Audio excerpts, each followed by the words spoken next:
ICC महिलाओं के लिए सुरक्षा का वादा, हकीकत कितनी और कितना है दिखावा। आज की महिलाएं किसी से कम नहीं, वो घर भी संभालती हैं और दफ्तर भी। कंधे से कंधा मिलाकर हर क्षेत्र में पुरुषों के साथ कदम से कदम मिलाकर चल रही हैं। लेकिन क्या उनका कार्यस्थल उतना ही सुरक्षित है? भारत सरकार ने 2013 में पॉश एक्ट के तहत हर कार्यस्थल पर एक आंतरिक संस्था बनाई, आंतरिक शिकायत समिति यानी आईसीसी, इंटरनल कंप्लेंट कमेटी। इसका मकसद यौन पीड़ित से सुरक्षा, महिलाओं को सुरक्षित माहौल देना और उन्हें न्याय दिलवाना। लेकिन क्या ये समिति इस मकसद में पूरी तरह से कामयाब हो पाई? चलिए जानते हैं आखिर आईसीसी की जरूरत क्यों है। क्योंकि कार्यस्थल पर यौन पीड़ित की घटनाएं अभी भी थमी नहीं। उस हर जगह पर जहां पर 10 या उससे अधिक कर्मचारी हो, वहां आईसीसी बनाना जरूरी है। इस समिति को निष्पक्ष, स्वतंत्र और सकारात्मक रूप से काम करना होता है। लेकिन क्या हर जगह ऐसा ही होता है? आइए देखते हैं कुछ सफल उदाहरण। 2018 में मुंबई की आईटी कंपनी, एक महिला कर्मचारी ने अपने सीनियर पर यौन पीड़न का आरोप लगाया। आईसीसी ने तुरंत एक्शन लिया,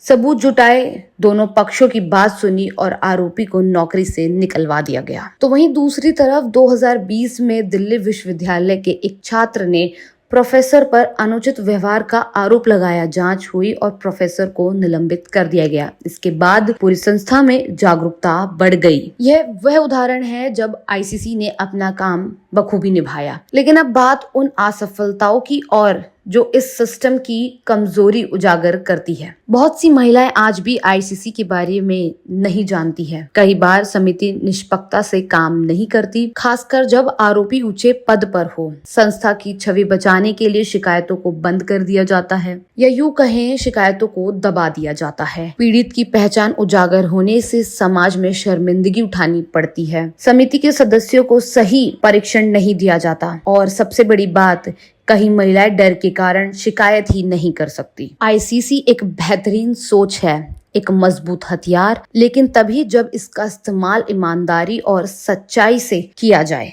जागरूकता जरूरी है, ट्रेनिंग जरूरी है, गोपनीयता जरूरी है और उससे जरूरी चीज महिलाओं की आवाज को सम्मान देना। याद रखें, एक सुरक्षित कार्यस्थल सिर्फ एक नीति नहीं बल्कि एक जिम्मेदारी है।